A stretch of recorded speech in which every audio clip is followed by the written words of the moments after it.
Hello, and welcome to week 5 of public speaking speech class. This past week, you were asked to do your first introduction outline. And I want you to find the corrections that I sent back to you, fix those, and resubmit it for this week's project. So this week should be pretty easy for you so you can prepare for your speech. All you have to do is make the changes that I've asked on your outline and resubmit it.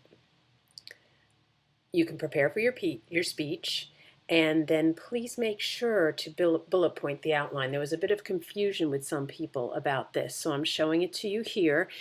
In the body, you take the 3 points you made in your thesis statement and you bullet point them out, and then you add the information under each bullet point, but you don't write out the entire speech. It's an outline. Okay, so that's why I give you a second chance with your introduction outline, just to make sure that we're all on the same page. Great. So, the parts of your speech: your introduction, your body, and within your body are your main points. Your introduction includes your thesis statement. I am here today to inform my audience about me through my pets, my job, and my family. And then in the body, your 3 main points are pets, job, family, and then you tell us what you're going to say about each of those things under each of those bullet points. Then your conclusion comes in. You reiterate or repeat your thesis statement. Today I talk to you about myself based on my pets, my job, and my family. Thank you for listening. Are there any questions? And that's one some of you missed. I know it seems kind of silly for me to bring it up over and over again, but it's part of being a professional speech maker. You thank your audience and you ask if there are any questions. I know we're all hoping we don't get any, but that's okay as long as you ask. So your specific purpose of your speech would be to inform my audience about me. Done. Your thesis statement brings all the points in. To inform my audience about me through my pets, my job, and my family. It truly is that simple. The audience can take about 2 to 3 main points. I always like doing everything in 3s. It's just me. You don't have to, but I wouldn't go much past 3. If you want to do 2, just remember you have a time frame to complete so you don't lose points. So it's usually easier to talk about 3 different things to make up your 5 to 7 minutes. Then within your main points, you have your supporting points. And those are your stories, your examples, facts and statistics. Those are under each of your main points. So under my pets, I will give examples of my dogs and cats, a little story about something my dog did, maybe even some statistics. 90% of people in Habersham County own a dog. I'm making that up, but you know what I'm saying. So this is how you would set it up. You'd have main point, and then you'd have supporting points, and then you'd have other stuff underneath. I don't really get specific with the Roman numeral and the capital letter and all that. As long as you give me the bullet points and then the information under the bullet points, not in sentence form, more in informational language. Make sure that it's coherent, so make sure it's clear and logical, that your speech is easily understood by your audience. When you're using your transitions, you can use words as simple as next, or secondly, I'd like to talk to you about. Finally, let's consider. These are all very simple ways to make transitions. If you come up with more elaborate ones, that's wonderful. But when you're first learning how to do this, sometimes it's just easier to go, next, I'd like to talk to you about. And that is considered an appropriate transition. Organization. Outlining your speech. We talked about this. You are going to do 2 things for me with your speech. You're going to hand in your second version of your outline, which is your working outline, and we've discussed this already.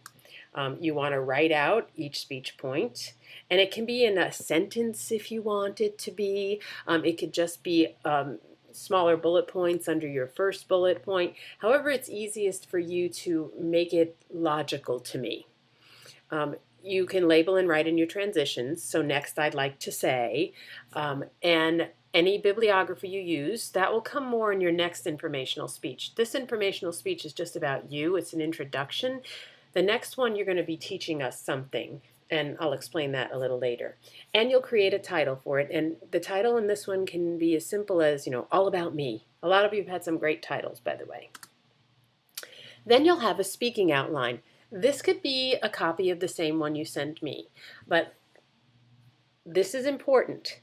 While you're giving your speech, you should have something in your hand. There's actually a checkbox for me to check off when I see that. You don't memorize a speech, so you want to have your bullet points. I like to use index cards because then the papers aren't getting shuffled around. And you have to have something you're referring to, not reading from, but referring to in your speech. So please remember that. Besides the outline that you hand in, you need to have something in your hand while you're doing your speech that you're referring to. So in your introduction, you want to arouse the audience's attention. I just want to make sure that you have your thesis statement in your introduction. As you can see, one of these bullet points is preview main points. When you give your thesis statement, you've covered it. Whatever else you add, that's gravy. It's icing on your cake. You can use an attention getter like a quote, or tell a story, or be humorous if you can be humorous. And refer to the audience when you can. Here I'm here to talk to you today about. Okay. Stories are always great. I say this over and over again. Narratives are a wonderful thing. We're storytellers. All people are. And the most interesting people tell great stories. So with every speech, you should think about telling a story. I always tell my students, come up with a story for each of your main points, for each of your bullet points, and you will fill out your speech. Use statistics when you can. This might not work too well in your introduction speech, but it will work well in your next informative speech. So think about it and see what kind of statistics you can come up with when you do your next one. You can start with a short joke. As I said, humor is always wonderful, especially when you can make the audience laugh right off the bat. They're there with you. The listeners are more comfortable when you use levity. Make sure that the jokes have a relative point. Don't just tell a joke to tell a joke, and don't use inappropriate humor. No dirty jokes are appropriate when you're giving a speech. Never talk about race or sex or someone's ability. Just keep it clean. And your conclusion. This signals to the audience that you're coming to an end. You can even pause. You can say, if you'd like, and in conclusion. That's always the one that we use when we write papers, isn't it? You want to reiterate the thesis statement. Today, I talked to you about me through my pets, my job, and my family. Thank you very much. Are there any questions? If you just do that, you've hit all the boxes, and you will be successful. There are great transition words for your conclusion, like finally, looking back. So in summary, and you want to change the way you speak, the rate in which you speak. You're winding down. You can slow it down. You're starting to relax, actually, too, because it's almost done, right? So take your time and slowly end your speech. With an informative speech, you want to challenge audience members to use what they've learned in a way that benefits them. Informative means to teach something. I'm going to inform you. In this speech, you're going to teach us about yourself. In a persuasive speech, you're asking somebody to think a certain way, a call to action. You want them to do something. You want them to call their senator or bring food to the food bank, whatever it is that your persuasive speech might be about. You're asking the audience to come away with a new perception and to do something for you. When you use quotations, that always is wonderful for a memorable speech. You could do this in your introduction speech if you have a favorite quote that you like to say, or Dr. Seuss always has really good ones. Be who you are and say what you feel, because those who mind don't matter and those who matter don't mind. That's one of my favorite quotes ever. Use language that your audience understands. If you're ever concerned that they might not know a word or a phrase, tell them what it means. I do this a lot when I teach. I tend to use the word reiterate a lot. So I usually say to my class when I first start to use it, so to reiterate or say again, or another one I use regularly is, what is the word I use? Oh, verbatim. I'll say, I want you to say it verbatim. That means word for word, exactly the way you heard it. So that gets people used to that word. And after a while, I can say verbatim and they know what I'm talking about.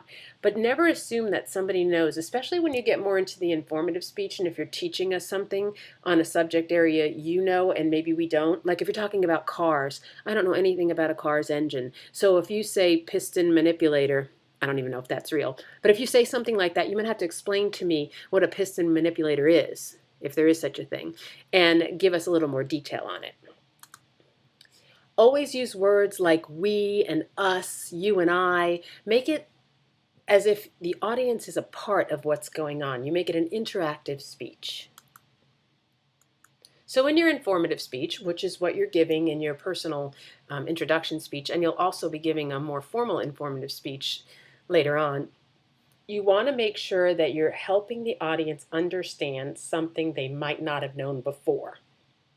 Provide them with new information. You can demonstrate how something is made or done. You can make cookies or pizza or change the oil of a car. There's a whole lot of things you can choose, but that's something to get your wheels spinning for your next informative speech. You want to enlighten rather than advocate. Advocate would be a persuasive speech. You want to use audience analysis. So this wouldn't really work for your personal one because they don't have any analysis about you. Well, unless the people in your room do. But you want to present new and interesting information. So I know with your speeches, because they're usually friends or family sitting in front of you, they know a lot about you.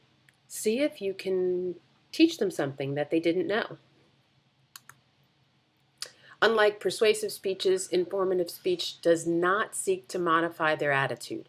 You just want to share information on this one.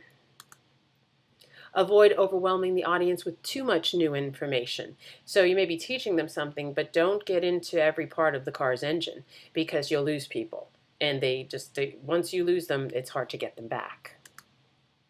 So your informative speech for next week is going to be about you. But then you'll have another informative speech coming up that's a little more formal, and you can talk about any number of things, about a person in history or a person you know that is very interesting, events, processes, concept, an issue you feel strongly about. So it's just something to get your wheels rolling. So you have the guidelines for your introductory speech. You have to have a PowerPoint to support your speech, okay? If you use video in your speech, that doesn't count in the timing. Please remember that. Your timing, you have a 4-minute minimum and a 6-minute maximum. It's supposed to be a 5-minute speech, and I give you this time a minute on either side. So please remember that you lose 10 points, or 5 points on each end. 5 points if you don't come in your time frame. So please rehearse your speech. Rehearse it 3 or 4 times so you know the timing is right before you film it. You'll be submitting your PowerPoint along with the URL of your speech that you've posted on YouTube to me. Now you have 1 more week for this. Don't get nervous, but I just wanted to give you a heads up on it. This week you will be reading your chapters and giving me the second copy of your outline. As long as you followed all of my notes, you shouldn't have to worry about it. I'll send an email out to make sure that everyone understands what's going on. And I hope you have a great week, and I hope you're excited about doing your first speech.